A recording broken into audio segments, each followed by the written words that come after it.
In this video, I'm going to share 5 squat variations that you're likely not doing, but you should be doing because they're going to improve your balance, your mobility, identify some muscle weaknesses and tightnesses, and for lack of a better word, improve your functional strength. Now, lately I've seen some great fitness coaches with very popular YouTube channels refer to some mobility exercises like this as circus acts, saying that if you really want to improve your mobility with your lower body, all you have to do is squat heavy through a full range of motion. And yes, although I haven't done a barbell back squat in years, when I did, I always did it ass to grass.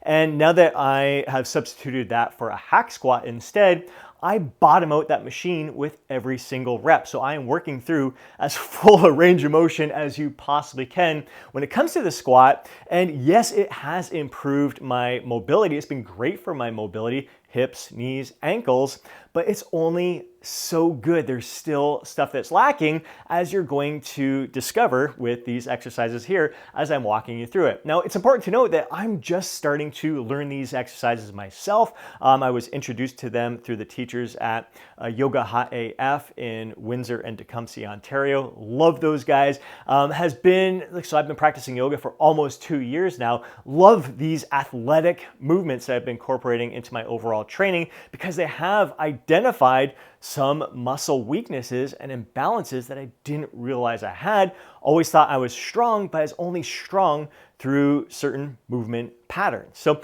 the first exercise we're going to work on here is the pistol squat, which is something that you may be familiar with. Maybe you even tried it yourself. So with the pistol squat, you're going to bring your leg up, arms out in front, kind of lean forward a bit as you're driving your hips back, and you lower your body down so your butt comes down to your heel there, and then you come on up. So when I first was introduced to this exercise I knew about it in the past and just kind of brushed it off, whatever. I could never do it before.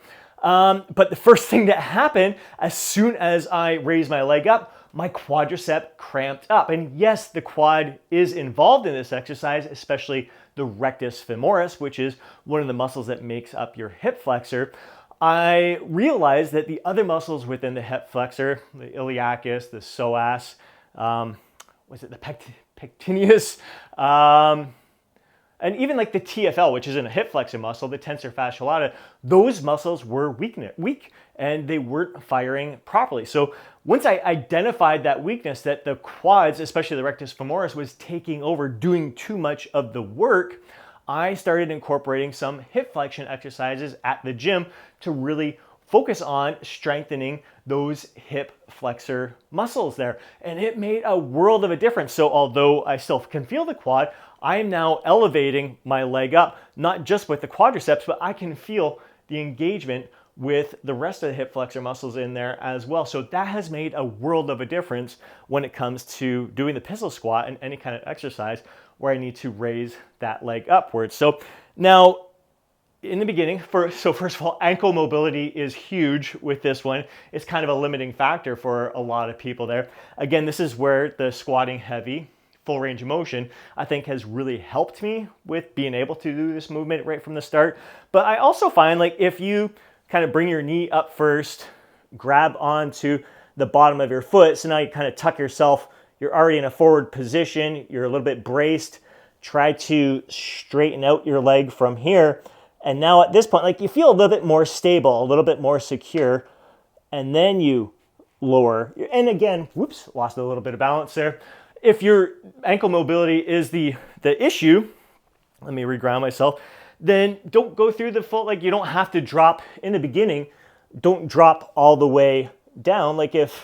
If this is all you got right now, stick with that and then come back up. And then eventually try to work yourself down. And if you need to put your hands down to the ground to kind of brace yourself in the beginning, that's okay. It's going to take practice, but realize it's kind of leaning forward, sticking your butt back and compressing yourself inwards as you're lowering down. So it does take some practice initially, and you may even find maybe it's easier starting from the standing position. Maybe it's easier just getting yourself down into a squat position. Let me step back here so you can see a little bit more. So I'm in the squat position, feet are forward, and let's say I'm going to be using the left leg here. I kind of shift my body weight a little bit over top of this thigh here, and then try to lift that leg forward, kind of touch the hand there. If you want to grab onto that foot with one hand and bring yourself up. So you may find starting from the bottom position is a little bit easier than from the top, dropping down. So the next exercise is a shrimp squat. Easier, I find, than the pistol squat. Your body's in a little bit tighter, and what you're going to do, same idea, is ideally, like what's going to happen, you're leaning forward, you're dropping down. In the beginning, if you want to just plop your foot and your whole shin and knee down on the ground, that's fine. So the knee is going to be just back behind the heel there, and then lift yourself up. Ideally, keeping that foot up off the ground and just dropping the knee down and coming up. And I like to not even touch down. I like to keep that constant tension, that constant resistance, and not even touch the floor. Now, that's one of the progressions there, is to just not allow your foot to touch the floor, but allow the knee to touch the floor. The next progression, much tougher, grabbing on with one foot and then the other arm's in front for counterbalance, lowering yourself down. I find it so much tougher because now, because I've got that, instead of my leg being out there, my quad is in a more stretched position. So when I get here, I feel that tightness. I feel a little less range of motion. So that has identified to me, I've got to work on some quad flexibility there, some hip flexor mobility there as well. Psoas is probably going to be a limiting factor there because, again, like I said, when my leg isn't completely bent, I can come down, no problem. But as soon as I bring that leg back a little bit more, it becomes so much tougher for me to, right here, find a limiting factor. My heel wants to kind of pop up as well. Now the next step, the true shrimp, would be to reach back with both arms. Let me get myself balanced and in position here. So like I said, there's a lot of balance involved, kind of spreading your toes out on the floor. You want the whole base of the foot being planted firmly on the floor, leaning forward a bit, coming down. And again, this is where my limiting factor is. It could be my shoulders are the limiting factor here, but that's where I'm working at right now. So you guys can see, this will be my progression over time. Let's see if it's any different with this leg down here. It's the same kind of idea like this. So I notice as soon as I go to this foot, there's some tightness here as well in the hips as I'm dropping myself down. So we're going to be focusing on different areas, identifying different areas that are tight, different areas that are weak, that could be limiting me from doing that full movement. Now, from the shrimp, the next one is the dragon squat, so I think you kind of almost start off in that shrimp position where you're squatting down, but for the dragon, you're going to kick that leg out. And this is another one where I can't quite, right now, I want to cramp up in the calves, I want to cramp up in the inner thighs. As soon as I cross that leg through and want to bring it up, I feel some cramping going on, the inner thigh and the calves. And I also feel tightness through the IT band and the hips, the glutes. But ideally, you're trying to really, again, squatting right down. I see some of these guys are whoop, they're folded right over and touching their toes. So one of the things you can do, again, working on, make it easier on yourself in this, it may be easier, you may find it easier grabbing onto your foot as you're kind of kicking through, and again, using your hand as stability. And you may want to just touch down with your hand, knowing that, all right, don't use that as a crutch, but if I need to kind of plant my hand down to get a little bit lower and to straighten my leg out, because again, I'm is it my hamstrings that are tight there? If I can't straighten my legs out, there's a lot of different factors involved in that positioning. So again, doing exercises like this helps identify where I'm feeling tight. Definitely in the hips, feeling some tightness in the calves, the Achilles there, feeling a weakness, like the cramping, I should say, in the inner thigh. So I may need to stretch that out, but it's also, it could just be, yeah, as soon as I want to cross through those inner thighs, really want to engage, but like to squat down even more, it's tough. If I grab onto my foot, it gives a little bit more security, but I don't know, it's just part of it is kind of finding that right balance and just again identifying the cramping that's going on there. The next one is the Hawaiian squat, and that one you kind of start in a figure 4 position here, and I see a lot of people like they'll just kind of come down to parallel here, but ideally you want to come right down with your heel touching your butt, but you want to keep that heel flat on the ground as well. You don't want that heel to rise up.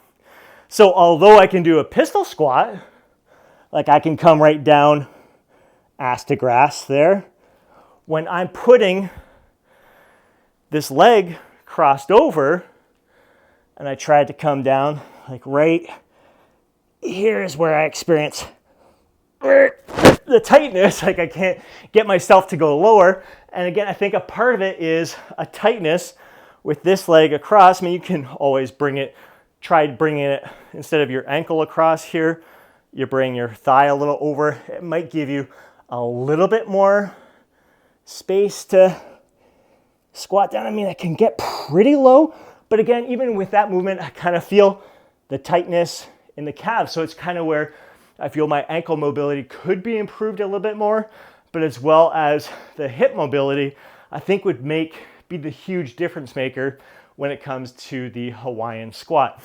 Something very similar to that is just going into a toe stand. And when I'm going into the toe stand, I'm going to allow my heel to come up. So it's going to be a lot of balance just on the ball of my foot there. So let's see if I can show you from this angle here.